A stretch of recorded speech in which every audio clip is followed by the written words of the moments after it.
just a caution I should mention. In having the problem with English, I actually come from New York, so I tend to speak very quickly.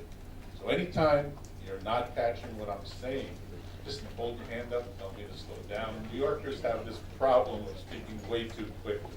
So just please feel free to chime in and have me slow down. Usually I speak about twice as fast as I should be. So I'm making a real effort, but if I tend to forget, remind me. This was the NIH campus. We're in Bethesda, Maryland.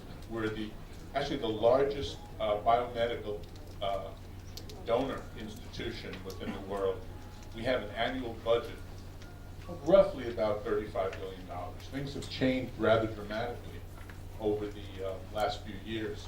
Up until 2008, we had a very large increase in our budget, with very favorable, with the economy doing well. Since 2008, things have been rather stable, so things are a little bit more difficult, but we still maintain a very, very large budget. Next slide. So the NIH mission is to discover new knowledge that will lead to better health for everyone. And up until the last few years, that better health for everyone really translated into health in the United States. Well, what we've seen over the last few years, and more common, is that the world is a much smaller world, and there's a greater focus on international research from the NIH. The NIH works toward the mission by conducting research in its laboratories, supporting the research of non-federal scientists in universities, medical schools, hospitals, and research institutions throughout the country and abroad, helping in the training of research investigators and fostering communication of biomedical information.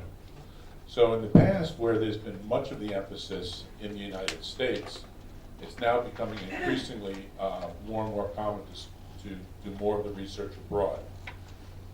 The budget consists, as I mentioned, of about $35 billion per year that's being spent.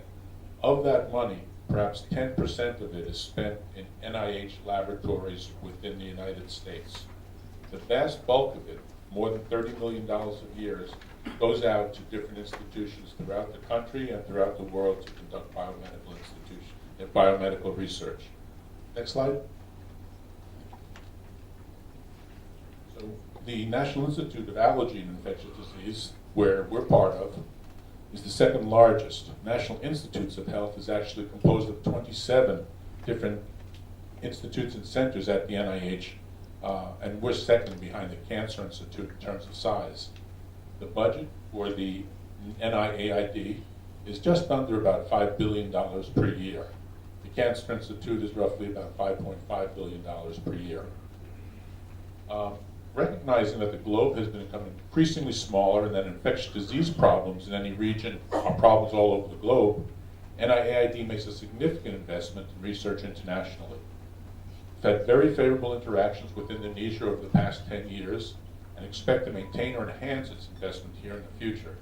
We've worked together with different collaborative research networks, the Southeast Asia Infectious Disease Clinical Trials Group, as well as INA Respond, and things are just getting off the ground. We're starting to be very productive in terms of its research output, and as we spend more and more time here, we're very excited about continuing and furthering those opportunities.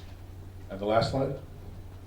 Just in terms of goals, just to reiterate what Laurie and Herman had mentioned, for the first 2 days of the workshop, we really wanted to develop a better understanding of the issues involved with publication of biomedical research. And for those persons that aren't staying, at least to be able to better appreciate how to critically read biomedical literature. In addition, for the 5-day workshop, we want to work intensively with the authors here, be able to have the opportunity to work with the published biostatisticians and other scientists to organize and develop their data set into a pre-final manuscript to the point of publication. So again, there'll be a lot of people, a lot of this will be in lecture, but as we move along within the context of this workshop, please feel free to interact. I think 90% of what you'll gain out of the workshop will not be from the lecture, but will be from the interaction between you and the other scientists working here with one-on-one conversations and discussions. Thank you for your time. I look forward to it.